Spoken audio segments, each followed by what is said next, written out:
Section 2.7, Cylindrical and Spherical Coordinates.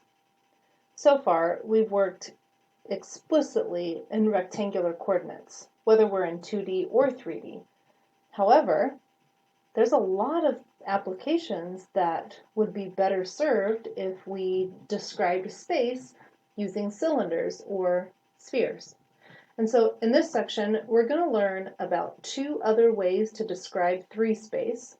Instead of using the XYZ rectangular coordinate system, we're going to learn about the cylindrical and spherical coordinates. First, let's go back to something that might be a review, which is polar coordinates. Polar coordinates are often graphed right on top of the rectangular XY axes, but in reality, the polar coordinate system depends on 2 things. That's the polar axis and the polar origin. So unlike in the XY plane where there are 2 axes, in the polar coordinate system there is one, and it's the polar axis. And we typically like to align that with the positive x-axis. That way we have a reference point. And then similar to where we have the origin in the xy plane, where x and y are both equal to 0, we have a polar origin, and we like to align that with the same origin in the rectangular coordinate system. To plot a point in the polar plane, we use 2 things. One is a radius, which tells you how far you should travel along the polar axis from the origin. So here I have a red line that starts at the polar origin and it goes some distance along the polar axis.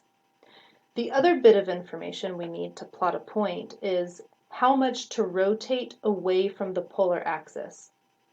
We're going to use an angle to describe this rotation. Typically we'll call that angle theta. And positive values for theta are represented using a counterclockwise rotation. So I'll rotate that red line, the radius, at an angle of theta.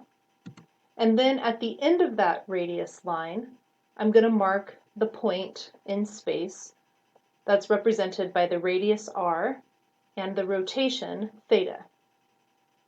So any point in the xy plane could be represented in the polar plane just by describing how far away the point is from the origin, that's the radius, and how much of a rotation was needed to get from the polar axis to the position in the plane. Now, because you can represent that same yellow spot or dot or point in both rectangular and polar coordinates, we're able to convert between the 2 systems. So the x, the y that we know from rectangular Cartesian coordinates, we can find equations that help us relate them back to r and theta.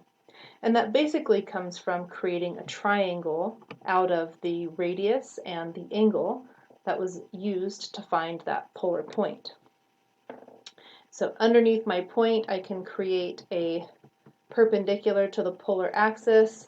I can also imagine that there's a line connecting from the polar origin to that perpendicular. And so we make this right triangle, and that gives us the equations to convert between x values and y values. Because the distance along the polar axis, that's the same thing as x, and then the distance above the polar axis, that's the same thing as y. And so we can use Pythagorean theorem and our trig functions to translate between x, y, r, and theta.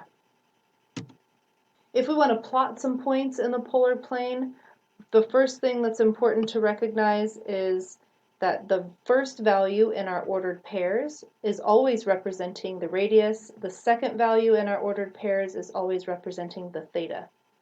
So let's plot a few of these points just to get an idea. If I have a radius of 1, let's pretend like we have 1, 2 on our polar axis, and then if I rotate 2 pi over 3, well, I know that pi would be all the way to the other side, but 2/3 is smaller than that, So if I cut pi into thirds, I have 1/3, 2/3. So 2/3 pi would come to here.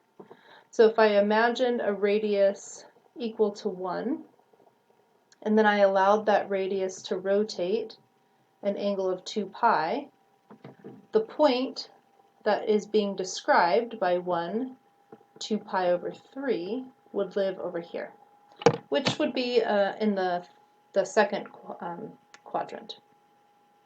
What about this next one? 2 negative pi over 4. Well, let's assume that this is 2 on our polar axis. Negative pi over 4 would be halfway between the polar axis and negative pi over 2. So I would take that radius of 2, rotate it, negative pi over 4, and my point would be somewhere about here. Our next one, I have 2 for the radius again, an angle of negative 3 pi. So remember that negative would go clockwise, so that's negative 1 pi, negative 2 pi, negative 3 pi. So this point actually spun around the polar origin a complete revolution and then landed over here. And with a radius of 2, I think our point would be about right here. That would land on what we would call the negative x-axis in the Cartesian coordinate system. And then we have one more, and this is a kind of unusual scenario. It's not often that we will represent a radius with a negative number, but it is possible, so I want to go through that real quick. Negative 2.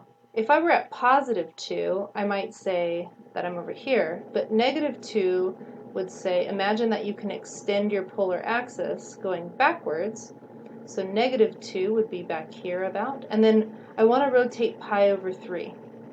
So from this negative 2 on the polar axis, I could rotate pi over 3 in a positive direction, which would go this way.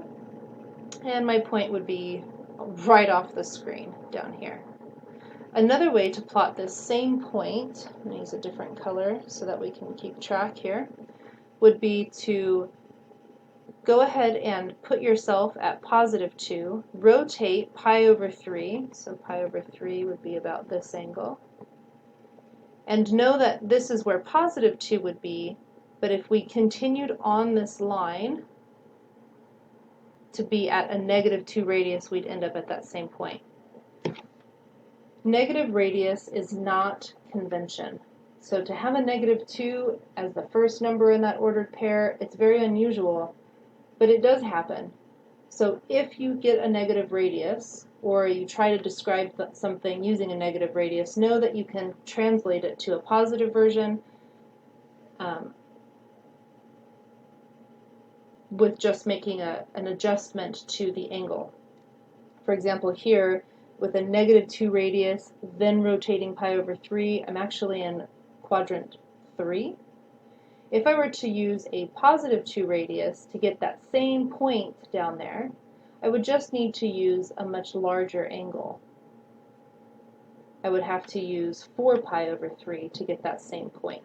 So the point 2, 4 pi over 3 would take us to the exact same location as negative 2 pi over 3.